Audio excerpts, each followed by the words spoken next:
My first question is for Mr. Drazen. Clearly, we know cyber attacks are pervasive all through our society and all across our economy now, and they're increasing in intensity. But my question for you is, what do you see as a distinguishing characteristic of working to secure the healthcare sector from cybersecurity attacks when we look at it in total? What's the distinguishing factor with healthcare? Thank you, Senator, for that question. I appreciate the opportunity to answer. For me, the defining characteristic of the work that we do really comes down to the clarity of focus we have around the impact of the decisions we make, the actions we take, and the things we're doing to help protect our organization, understanding that when a cyber attack does occur and has the potential for significant operational disruption, financial penalties, long-standing reputational impact to the organization, it ultimately affects our families, it affects our neighbors, it affects our community. And so there's a clear connection to purpose for the work that we do, understanding that the impact if things don't go well can be significant on the people who are closest to us. So for me, that's the defining characteristic of what it means to protect the healthcare sector from cyber attack. Thank you. My next question is for you, Ms. Pierce. Certainly all hospitals across the country are still dealing with the impact of COVID-19 pandemic. But rural hospitals in particular are really challenged. They are often bound to provide care to a high concentration of patients with limited financial resources. As you mentioned, these hospitals are often located many miles apart. They're very far from urban centers, which present a number of other challenges for them.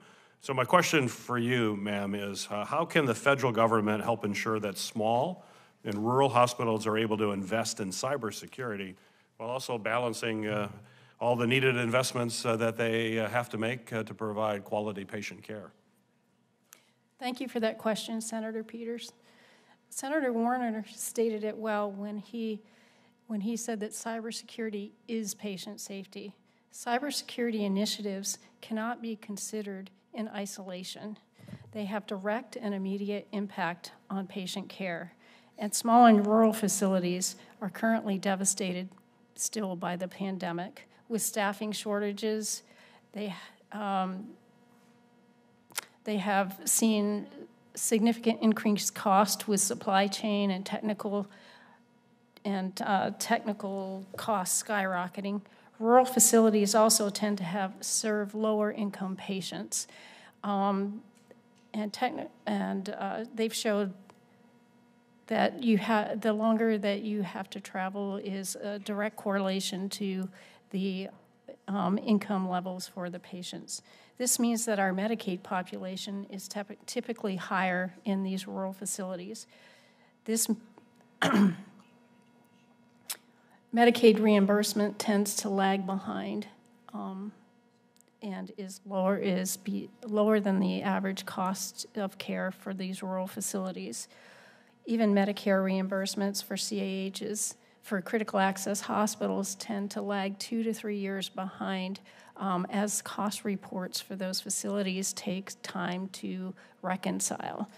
So we are experiencing these high costs, but it's taking a long time for the reimbursement levels to catch up, which is creating a crisis in budgets. I've seen small hospitals running 5 to 10% below budget for their facilities, and we cannot continue at that rate. While I agree it's important to control costs, cybersecurity should be a built-in requirement for all hospitals with minimum standards that are required. Medicaid should also reimburse at cost. This can be the subsidies for hospitals could be in the form of grants. It could be in the form of CMS increased reimbursement for services or incentive programs similar to meaningful use, sort of a meaningful security type incentive program.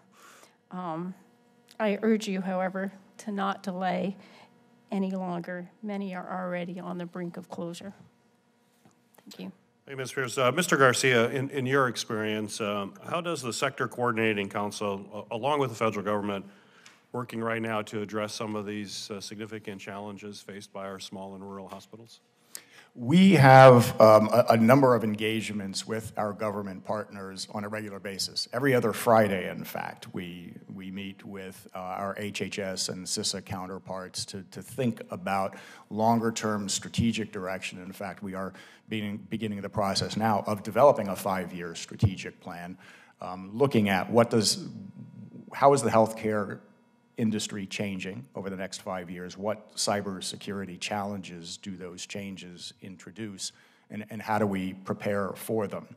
I will say one of the flagship resources that we produced that is scalable from small rural critical access hospitals all the way up to the large national and regional systems is something called HICCUP, the Health Industry Cybersecurity Practices. This is actually the result, initially as the result of an act of Congress. And it comes out of something called the 405D program. 405D, Section 405D of the Cybersecurity Information Sharing Act of 2015. It directed HHS to work with industry to develop a series of cybersecurity best practices for health systems.